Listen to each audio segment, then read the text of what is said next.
memiliki pengalaman yang mungkin bisa menginspirasi teman-teman di luar sana. Nah, bintang tamu kita ini merupakan mahasiswa internasional dari kampus Swiss German University. Kata-kata orang tua itu adalah kata-kata yang dititipkan oleh Tuhan. Masuk polisi atau ya ke Atau universitas gitu ya.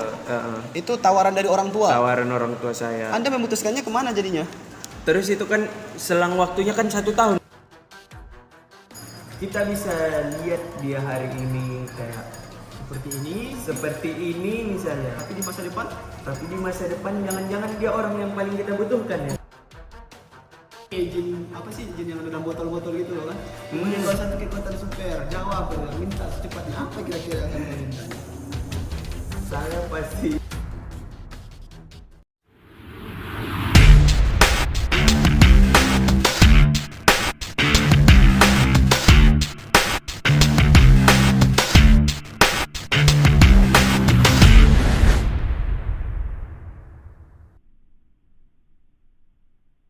Selanjutnya.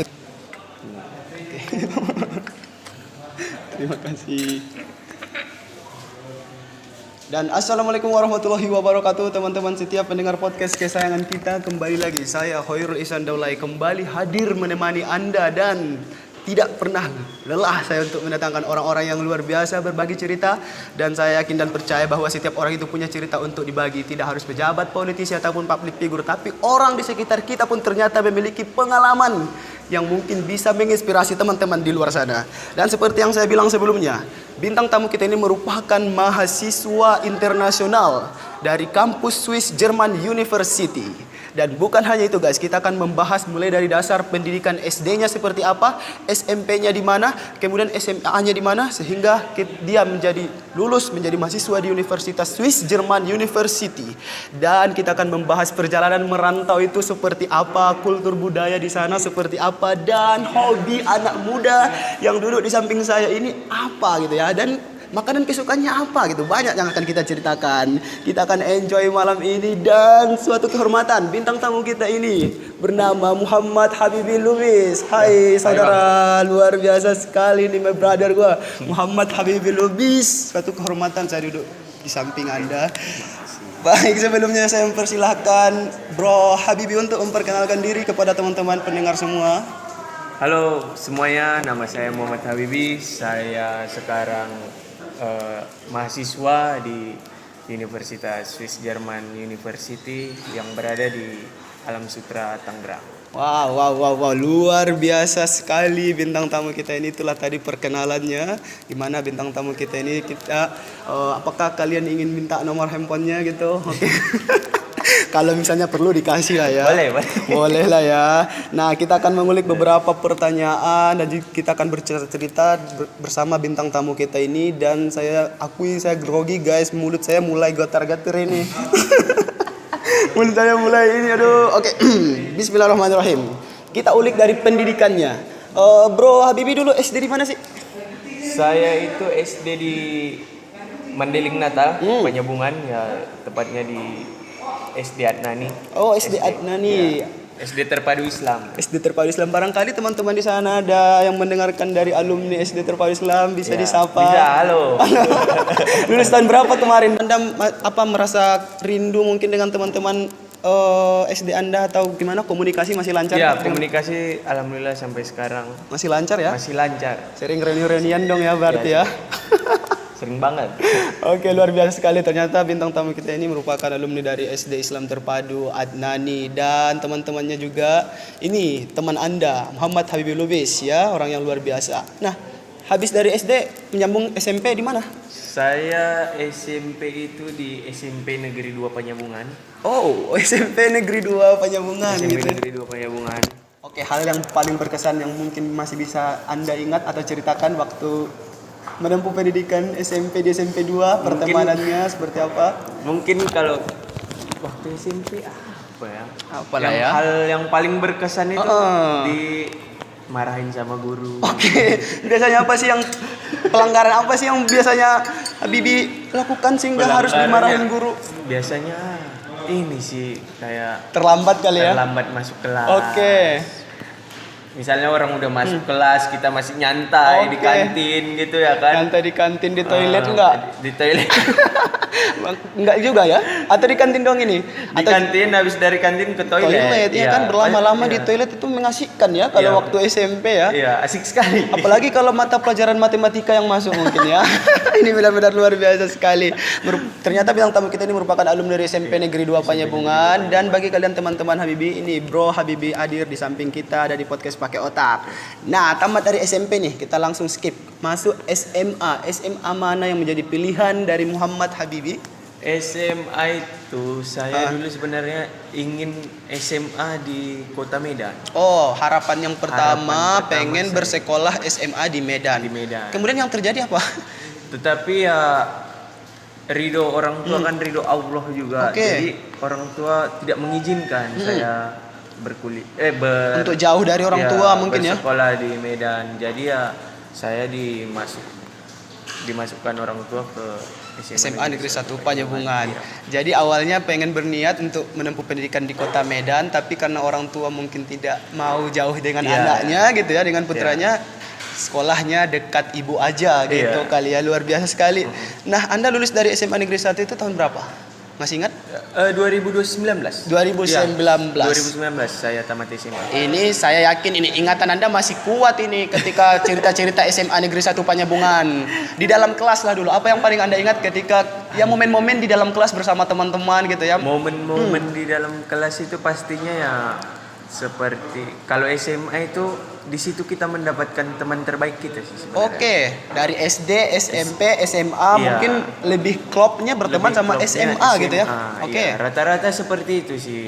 Memang betul. Jadi, Kan udah dewasa orang-orangnya Iya, gitu karena ya. udah dewasa juga orang-orangnya. Jadi kesan saya di SMA itu ya kalau untuk teman-teman sekelas saya sangat sangat excited lah terhadap Oke. mereka gitu. Apalagi kan saya dulu Ah, pernah sempat pindah kelas gitu. sempat pindah kelas. Oke. Dan kelas saya yang baru itu menerima saya dengan baik lah istilahnya. Dengan Ya. tangan terbuka Dengan tangan gitu ya. terbuka, ya. Oke, nah itu apa yang paling Anda rindukan lagi dengan momen-momen keakraban teman-teman gitu? Pernah main kemana mungkin? Pernah pergi jalan-jalan bersama teman-teman keluar? Oh iya, Apa yang dulu bisa kami diceritakan? waktu SMA itu pernah jalan-jalan ke Sibolga. Di Bolga, acara apa ini? Sibolga tidak ada acara apa-apa. Oke. Cuman ya jalan-jalan Refreshing vacation biasa aja gitu Iya, ya. refreshing biasa aja itu naik motor bonceng 3. Naik motor bonceng 3 Iya. dari Penyambungan ke Sibolga. 4 jam. Itu teman-teman SMA semua, itu satu kelas. Iya, satu kelas. Ini naik motor. Iya, saya yang bawa. Bonceng 3 gitu ya, luar biasa sekali sih. Nekat banget itu kalian jalan-jalan ke Nekat. Sibolga. Iya. Itu masih SMA gitu ya. Iya, SMA kelas 2. Mungkin nggak boleh ditiru juga sih. Jangan ditiru. Jangan ditiru gitu ya. Nanti ditangkap bapak polisi kalian. Tapi itu hal yang sangat-sangat berkesan. Tapi sih. berkesan lah ya, momen-momen bersama keakraban. Oke, kalau misalnya yang apa sih yang paling kamu rindukan atau kegiatan-kegiatan ekstrakurikuler mungkin pernah kau ikutin dari SMA Anda? Kegiatan ekstrakurikuler dari SMA yang pernah saya ikuti adalah bela diri. Bela diri. Tarung derajat. Oke. Derajat. Terus habis itu ekstrakurikuler poli. Poli, oke. Poli. Apa lagi? Udah itu aja sih. Itu aja. Nah, itu udah luar biasa sih. Bela diri sama olahraga sportnya Iya. itu di main voli ya. Kenapa tertarik untuk ikut pelatihan-pelatihan bela diri? Saya tertarik sama bela diri itu gara-gara di bela diri itu kan yang dilatih itu fisik. Oke. Jadi untuk menjaga kesehatan juga sih Menjaga sebenarnya. Melatih kesehatan. fisik, ya menjaga kesehatan, menjaga Prima gitu ya, biar badan. tetap prima ya. Ya, biar tetap prima istilahnya. Begitu juga dengan voli kan, voli bisa kita kategorikan ke olahraga yang cukup yang cukup Menguras fisik gitu ya. menguras fisik lah. Oke, luar biasa sekali sih. Berarti Anda adalah orang yang aktif di sekolah ya, bukan menjadi siswa yang hanya duduk diam gitu ya, Iya. tapi mengikuti beberapa kegiatan Beberapa ekstrakurikuler yang kegiatan, luar iya. biasa. Kalau misalnya nih ada teman-teman Anda yang Iya. menonton, apa yang kata-kata yang bisa Anda sampaikan kepada mereka mungkin? Untuk kawan-kawan semua yang nonton video ini tetap semangat lah untuk menjalani kehidupan ini ya kan. Ya jangan putus asa, semuanya pasti ada jalannya, semua ada hikmahnya. Oke, luar biasa sekali. Nah, ketika Anda lulus tahun 2019, momen haru pasti ada, Pasti ya, ada. perpisahan. Itu apa sih yang paling berat Anda rasakan ketika harus keluar dari SMA Negeri 1, pertemanannya kah, atau gedung sekolahnya kah, atau guru-gurunya kah, atau justru ketiga-tiganya? Atau seperti apa bisa Anda ceritakan? Yang pertama itu ya pastinya guru-guru lah. Guru-gurunya. Guru-guru kita. Soalnya guru-guru juga ya saya bisa dibilang ada gimana ya, berhubungan baik lah dengan mereka gitu. Oke. Kedua ya teman-teman juga begitu. Ya saling menolong lah istilahnya. Kalau ada apa-apa saling backupan sama teman-teman. Ya itu aja sih Bang. Merasa kehilangan dong ya? Merasa kehilangan, maksudnya kita kan bisa tiap hari misalnya dinasihatin guru, Iya. misalnya gini. Kalau Biasanya sekarang kan udah nggak ada lagi. Biasanya terbiasa dengan mereka satu atap gitu ya, Iya, tapi satu harus atap, terpisah. iya. Nah, kalau misalnya ini teman-teman kalian masih ada nggak sih hubungan apa sih, komunikasi sekarang masih lancar nggak sih dengan teman-teman SMA? Alhamdulillah sekarang masih lancar, Masih lancar sih sama ya, jadi teman-teman silaturahmi SMA. itu harus tetap terjaga ya. Iya. Nah, Pasti. ini yang menjadi pertanyaan gue juga. Habis SMA, tadi udah SD nih, Ya. SMP nih, udah, SMA juga udah. Habis SMA, apa yang sudah Anda dapatkan gitu ya? Apakah Anda tidak melanjutkan perguruan tinggi atau melanjutkan perguruan tinggi? Begini, saya ini tamat SMA itu di tahun 2019. Oke, itu awal pandemi kali ya? Belum pandemi. Masih pandemi, oke. Belum pandemi tuh. Oke. Terus habis itu saya pergi ke Kampung Inggris. Kampung Inggris ini berada di Jawa Timur, tepatnya di Kecamatan Pare. Saya menuntut ilmu di sana dan saya disuruh, adalah beberapa opsi yang dikasih ayah saya, orang tua saya. Saya disuruh masuk ke polisi Oke. atau ya masuk polisi atau ya ke Atau kampus, universitas gitu ya. Ke- Itu tawaran dari orang tua. tawaran orang tua saya. Anda memutuskannya kemana jadinya? Terus itu kan selang waktunya kan 1 tahun itu bisa Oke. dikasih tahu. 2019 sampai 2020 kan. Oke.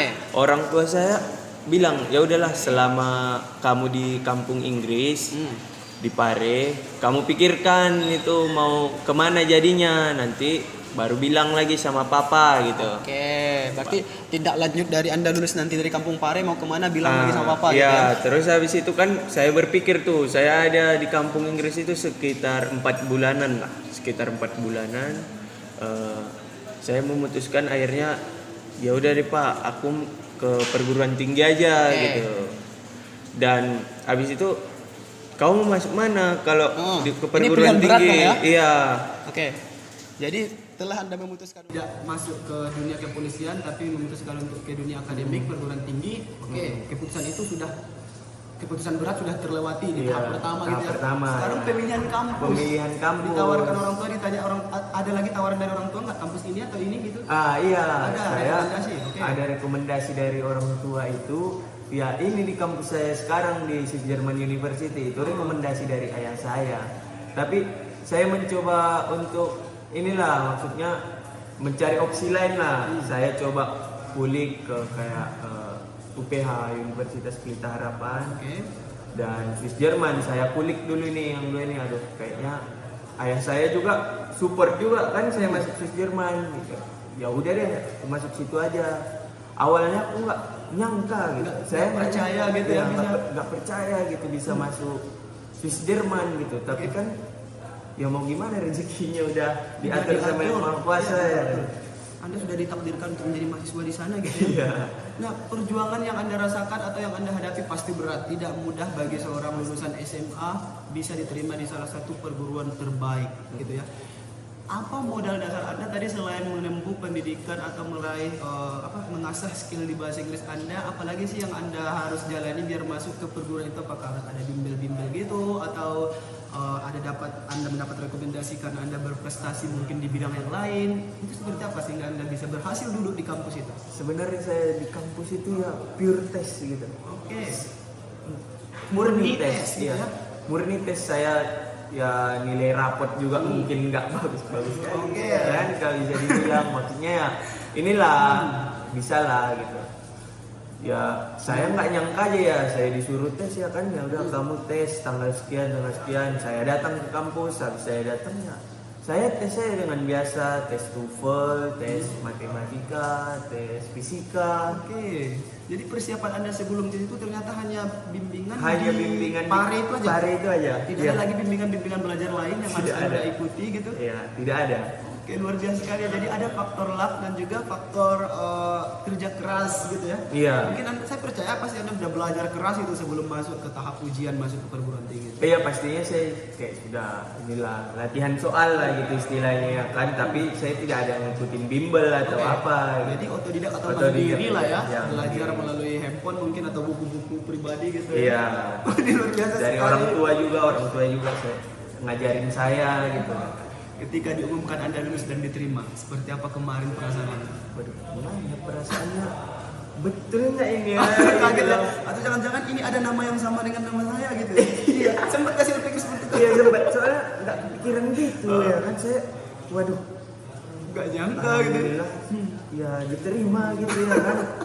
Kalau misalnya saya nggak diterima di situ, saya juga bingung mau kemana Opsinya lagi. udah nggak ada lagi gitu. Opsinya udah nggak ada lagi. Saya udah memutuskan di situ. Ya sebenarnya ada sih opsi lain, tapi ya karena orang tua saya mendukung ke situ juga, ya saya harus berusaha lah. Jadi ada tanggung jawab moral gitu ya untuk Iya. membuktikan ke orang tua bahwa kita Iya. harus lulus di sini. Harus lulus di situ.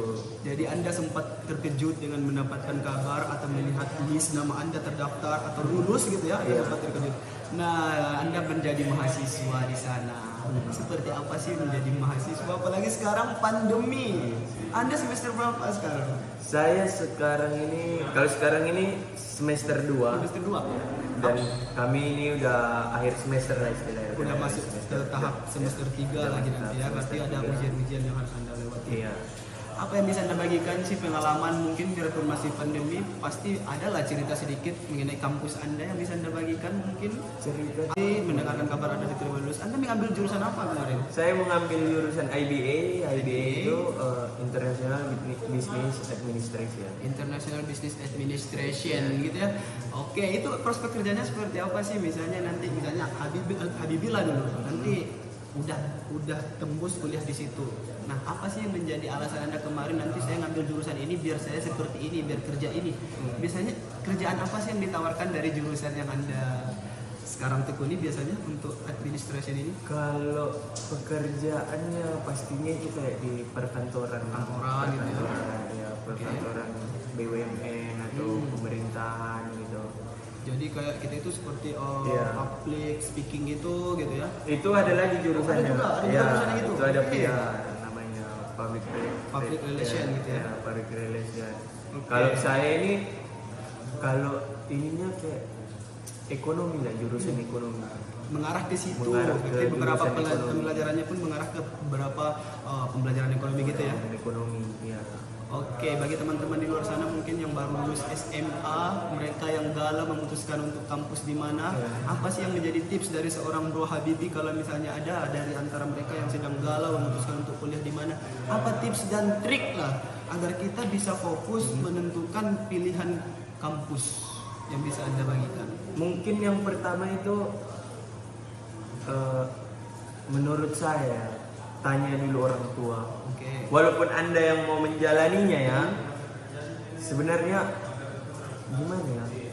Kata-kata orang tua itu adalah kata-kata yang dititipkan oleh Tuhan. Iya. Oke. Mungkin tidak langsung dari penyampaiannya, maksudnya itu diperantarakan Iya. kepada orang Pada tua orang kita, tua kita. sehingga menjadi jalan untuk kita. Gitu Iya. ya. Oke, yang pertama bisa untuk konsultasi sama orang tua. Ya, gitu ya. konsultasi pada orang tua. Terus Oke. habis itu ya kalau toh pun kamu memutuskannya sendiri, ya kau putuskanlah dengan baik, pikirkan bagus-bagus. Tanpa menyinggung perasaan orang tua. Iya. Gitu ya. Sehingga lama-kelamaan orang tua pasti ridho juga Pasti dengan ridho. pilihan kita yang berbeda gitu ya. Ya, pasti. Oke. Seperti itu. Mungkin masih ada lagi bagi mereka yang masih galau tipsnya lagi selain menanya kepada orang tua atau punya pilihan sendiri. berdoa pada Tuhan minta petunjuk gitu lah. Gitu lah. betul. Ya. Karena tidak ada lagi petunjuk. Kalau misalnya sudah kita udah merasa pusing memutuskan, masih ada Allah sebagai Masih tempat ada mengadu, ya, gitu ya. masih ada Tuhan lah. Masih ada Tuhan tempat kita mengadu, tempat kita bertukar pikiran lah bahasa kasarnya sama kalau kita mendapatkan suatu pilihan yang sangat sulit. Ya. Karena memang pemilih kampus ini sulit banget. Sulit. Karena itu tujuannya kan untuk masa depan kita. Masa depan kita ya. Kalau salah pilih kampus gimana coba? Aduh, nggak tahu lagi emang kita mau kemana arahnya. Salah pilih kampus gimana coba, terus salah pilih jurusan juga gimana. Nah kalau misalnya bagi mereka yang bingung untuk memilih jurusan, apa yang bisa Anda bagi tipsnya? Basic utamanya sih kalau mau milih jurusan itu kita jangan mikirkan gimana ya, minatnya gimana gitu. Jangan mentang-mentang peminat di situ banyak, kita mau di situ. Iya, jangan juga ngikut kawan. Jangan ngikut kawan itu guys. Iya, jangan ngikutin. Ya, intinya kalau memilih jurusan itu jangan pernah ngikutin teman lah istilahnya. Terus yang diikutin apa? Yang diikutin itu ya apa basic yang kita miliki. Gitu. Misalnya kita berarti tanya hati sendiri. Tanya hati gitu ya? dan misalnya kan gini. Kemampuan kita apa gitu ya? Kita mau jadi apa? Gitu. Kita mau jadi apa? Misalnya saya ini kan cita-cita saya kan sebagai pengusaha. Ya udah saya pilih jurusan yang mengarah ke pengusaha. Iya. Oke. Jadi memang kebanyakan dari mereka itu kadang karena temannya memilih jurusan A, saya ikutlah sama kau. Iya. Dan kita masih bisa bersama gitu ya. Itu sebenarnya hal yang salah ya. Hal yang salah itu sangat fatal sih. Sangat fatal. Ya. Karena mungkin di hari-hari berikutnya bisa ada penyesalan. Pasti ada penyesalan sih kalau nggak cocok. Ternyata sulit sekali, mata pelajarannya sulit-sulit gitu ya. Iya. Jadi yang tips yang pertama itu ternyata kita tanya diri Diri gitu ya. sendiri lah. Diri sendiri apa yang menjadi potensi dalam diri kita, mau jadi apa kita nanti di masa depan hanya kita yang tahu. Sehingga perlulah koordinasi dengan orang tua juga gitu ya. Oke, luar biasa sekali bintang tamu kita ini benar-benar menginspirasi. Dan saya masih penasaran dengan Habibie bro, Anda pernah merantau kemana aja dan pengalamannya seperti apa sih? Saya ya pastinya pernah merantau ke itu sih, kampung Inggris itu. Itu kesannya sangat gimana? Saya kesannya seperti mimpi sebenarnya. Seperti mimpi yang jadi nyata gitu ya. Dan tidak pernah saya pikirkan. Tidak pernah diimpikan sebelumnya, iya. Tapi ternyata terjadi. Iya. Oke. Saya di sana itu dia belajar pastinya nomor 1 belajar. Tujuan utama belajar itu sana. Dan kedua itu saya mendapatkan teman-teman dari seluruh penjuru di Indonesia ini. Seperti contohnya, gitu ya, saya ada teman orang Papua. Ada orang Semarang. Ada orang Makassar. Ini benar-benar dari daerah-daerah yang berbeda ya? Iya, banyak lah dari daerah-daerah lain lah di situlah bercampur bersatu padu lah dari seluruh daerah di Indonesia ini. Jadi banyak hal-hal yang kau dapatkan dong dengan dari mereka pola pikir mereka gitu ya.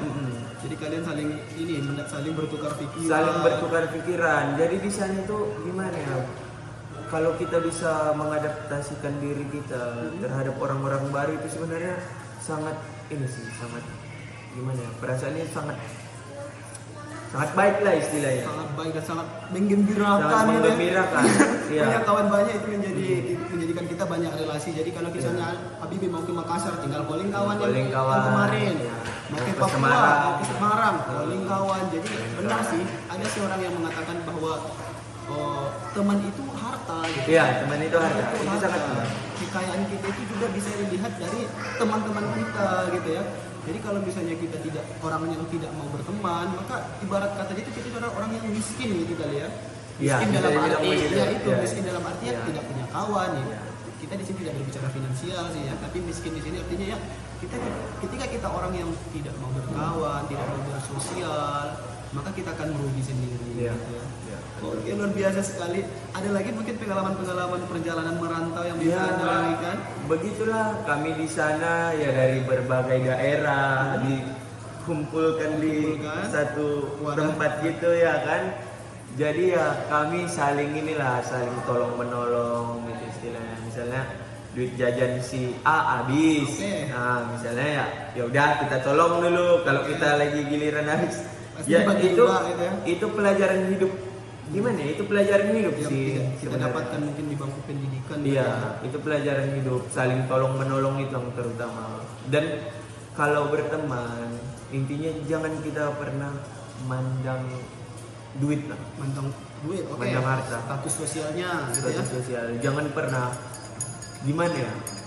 Kita bisa lihat dia hari ini kayak seperti ini misalnya, Tapi di masa depan, tapi di masa depan jangan-jangan dia orang yang paling kita butuhkan ya kan? oke, karena kita Seperti tidak itu. tahu hidup ini masih misteri gitu Iya, ya. hidup ini masih misteri dan jangan pernah anggap remeh sama orang, itu aja sih. Betul. Luar biasa sekali ya Muhammad Habibie Lubis berbagi cerita. Dan saya ada sebuah pertanyaan juga kepada Habibie, orang yang luar biasa. Anda memandang pemuda milenial yang inspiratif itu seperti apa sih? Pemuda itu harusnya seperti apa menurut kacamata Habibie? Menurut saya sih pemuda itu pastinya harus berani, Oke. berani mengambil keputusan, ya beranilah untuk ya satu mengambil keputusan, yang kedua berani untuk melakukan hal apapun Oke, selagi itu baik, positif. Oke. Contoh misalnya Anda ingin buka suatu usaha gitu. Kalau Anda tidak berani untuk melakukannya, itu nggak Kebanyakan bakal berpikir terjadi. gitu Iya, ya. kebanyakan berpikir ya itu tidak akan terjadi. Misalnya nih, aku mau buka toko es, tapi laku nggak ya, laku nggak ya, laku Iya. nggak ya, akhirnya nggak jadi buka Nggak dong ya. jadi buka. Jadi makanya ya harus berani, optimis, Optimis, kerja keras, kerja keras. Oke. Terus menurut Anda lagi kultur budaya di Mandailing Natal ini dari menurut pengamatan Anda, Habibie, apa sih yang paling menarik kalau misalnya nih ya, Habibie berkesempatan untuk berbicara di panggung internasional, didengarkan oleh mereka dari mancanegara. Anda berkesempatan nih untuk promosi Mandailing Natal. Apa sih yang paling Anda tonjolkan kira-kira dalam forum itu? Yang paling saya tonjolkan sih kalau dari Mandailing Natal ini terutama kayak orangnya ramah-ramah. Oke. Orangnya ramah-ramah. Terus bisa juga kita bilang di sektor kayak perkopiannya, kopi Mandailing itu kan sudah merajalela sebenarnya di luar negeri. Maju gitu ya, Ya udah. sudah maju di luar negeri. Tapi itu saja sayangnya bukan putra daerah yang mengolah yang kopi mengolahnya tersebut. gitu ya. Misalnya seperti ya banyak di Mandailing Natal ini yang bisa dikelola sebenarnya. Kalau misalnya saya sebut wisata apa sih yang paling kamu sukai untuk dikunjungi di Mandailing Natal? Kalau wisata di Mandailing Natal ini saya suka wisata gunung. Gunung. Anda kan. udah pernah mendaki gunung atau gimana? Saya belum pernah mendaki gunung Sorik Marapi, tapi misalnya saya ke Setinjak, ada di sini namanya daerahnya Setinjak. Oke. Puncak gitu ya? Iya, itu sangat gimana ya? Oke, menakjubkan gitu ya, Sangat panorama iya. di sekitar gitu. Iya, saya sangat excited lah terhadap pemandangan di situ, suasana di situ. Jadi wisata favorit Habibie ini adalah panorama. Panorama. Yang bisa dilihat dari ketinggian Iya. gitu ya, baik itu mendaki gunung mungkin atau juga seperti yang Anda katakan tadi wisata Soko Tinjak ya yang ada di Kecamatan Batang Natal. Iya. Wow, luar biasa sekali Habibie Lubis. Orang yang luar biasa. Kalau masih diberi kesempatan saya masih punya sesi jika maka nih. Sesi jika maka untuk Habibie Lubis. Jika maka tinggal dilanjutkan apa yang menjadi kalimat yang saya sampaikan. Oke. Ya mungkin ya. Belum saya sampaikan. Oh, sorry. Oke. Jika Habibie Lubis diberikan kekuatan super. Kekuatan super apa yang ingin kamu minta? Kekuatan apa ya? Waduh, Apa yo? Kekuatan super apa nih? Kalau misalnya Anda ketemu jin nih, jin apa sih? Jin yang ada dalam botol-botol gitu loh kan? Memberi kau satu kekuatan super. Jawab, minta secepatnya. Apa kira-kira yang akan kau minta? Saya pastinya ya mungkin satu sih yang saya minta. Apa ya? Berikan kesehatan untuk kami sekeluarga. Oke, itu benar-benar luar biasa sekali sih permintaannya. kesehatan. Ya, terutama kesehatan. Kesehatan, karena memang apa gunanya kita bisa terbang? Iya. Apa gunanya kita bisa berjalan di atas air, kekuatan super gitu ya, kekuatan api kalau tidak ada kesehatan dan gitu. Iya. Nah, satu kata tentang kesehatan lah, seberapa penting sih kesehatan dari sudut pandang Habibie? Waduh. Tidak bisa. Seberapa banyak pun duit Anda, kalau Satu Anda rupiah. tidak sehat ya Anda nggak bisa nikmatin harta. Jadi kita tidak bisa membayar kesehatan itu dengan uang Iya, gitu ya. Iya. Oke, luar biasa sekali Muhammad Habibie Lubis, benar-benar satu kehormatan saya bisa duduk di samping Anda. Mungkin di sisi terakhir lah, penutupan yang bisa Anda sampaikan kepada teman-teman di luar sana, baik itu pesan-pesan Anda atau motivasi mungkin yang bisa dibagi sedikit.